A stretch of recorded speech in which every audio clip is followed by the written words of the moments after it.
YSR Congress party కార్యాలయంలో బాజిరెడ్డి గోవర్ధన్ మాట్లాడుతున్నారు. Live లో చూద్దాం. కమిషన్ మానవ కమిషన్ చైర్మన్ ఎన్నికలు కానీ అదేవిధంగా శాసనసభలో అవిశ్వాస తీర్మానం పెట్టినప్పుడు ఇద్దరు ఏ విధంగా మ్యాచ్ ఫిక్సింగ్ చేసుకుని ప్రభుత్వాన్ని గట్టెక్కించాడు చంద్రబాబు నాయుడు, అది కూడా గమనించారు ప్రజలు. అదేవిధంగా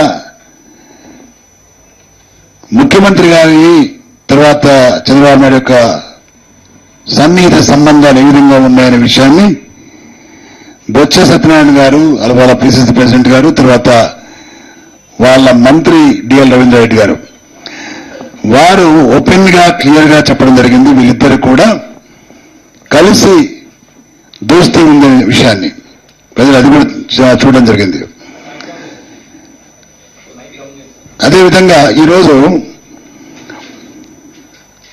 చంద్రబాబు నాయుడు, కిరణ్ కుమార్ రెడ్డి గారు ఇద్దరు అసెంబ్లీలో మాట్లాడే మాటలు చూస్తా ఉంటే చంద్రబాబు నాయుడు తన పరిపాలన హైటెక్ పరిపాలన అంటూ, తన 9 సంవత్సరాల పరిపాలన చాలా స్వచ్ఛమైందంటూ,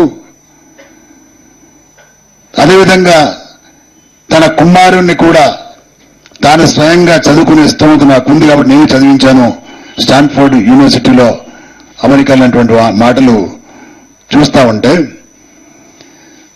ఎంఆర్ ప్రాపర్టీస్ విషయంలో కూడా నన్ను కిరణ్ కుమార్ రెడ్డి గారు బ్లాక్మెయిల్ చేస్తున్నాడు అనే విధంగా చూస్తా ఉంటే, ఈ చంద్రబాబు నాయుడు మాటలు తర్వాత దీనికి జవాబుగా కిరణ్ కుమార్ రెడ్డి మాటలు వింటూ ఉంటే,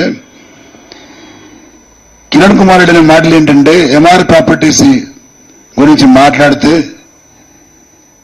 చంద్రబాబు నాయుడు ఇప్పుడు జైలుకు వెళ్లేవాడు అనే మాట మాట్లాడి ఆయన. నేను అడుగుతున్నా ఇది కిరణ్ కుమార్ రెడ్డి గారిని, జైలుకి వెళ్లే వ్యక్తిని ఎందుకు కాపాడము? కానీ నీకు బద్ధశత్రువు అయితే నిజంగానే చంద్రబాబు నాయుడు రాజకీయ పరంగా కాంగ్రెస్ పార్టీకి, అది ముఖ్యంగా కిరణ్ కుమార్ రెడ్డి గారికి బద్ధశత్రువు అయితే ఎంఆర్ ప్రాపర్టీస్ లో చంద్రబాబు నాయుడు కోడలకు బ్రాహ్మణికి ఎంఆర్లో ఒక విల్లా ఉంది అని తెలిసిన ఇదే జేడి లక్ష్మీనారాయణ గారు చాలా మందిని ప్రశ్నించడం జరిగింది, విల్లాస్ ఉన్నటువంటి వాళ్ళ దగ్గరికి వెళ్ళి లేదా పిలుచుకొని. మరి అదే చంద్రబాబు నాయుడు యొక్క కోడల్ని ఎందుకు పిలవలేదు, ఎందుకు సాక్ష్యం తీసుకోలేదు? దానికి కారణం కాంగ్రెస్ పార్టీ నుంచి వచ్చినటువంటి ఆదేశం ప్రకారంగా చేయడం జరిగిందా సిబిఐ? ఇది కూడా మ్యాచ్ ఫిక్సింగ్ కాదని నేను అడుగుతున్నా. అదేవిధంగా ఈరోజు రాష్ట్రంలో చాలా సమస్యలు ఉన్నాయి. కరెంటు ఛార్జీల సమస్య ఉంది, ఇప్పటికంగా కరెంటు ఛార్జీలు పెంచడం జరిగింది. ధాన్యం మద్దతు ధర లేదు, 104 లేదు, 108 లేదు.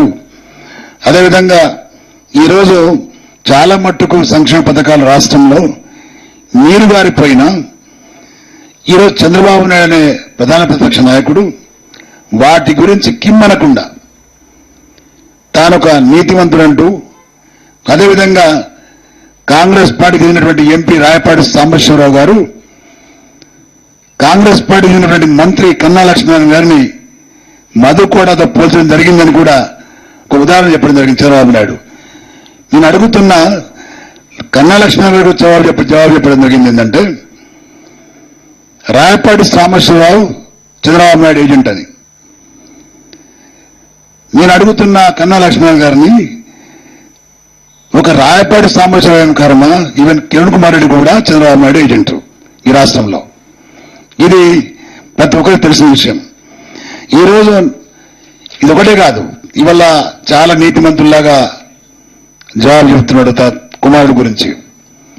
తాను నా కుమారుడు యొక్క ఫీజు నేను స్వయంగా చెల్లించానని స్టాన్ఫోర్డ్ యూనివర్సిటీలో.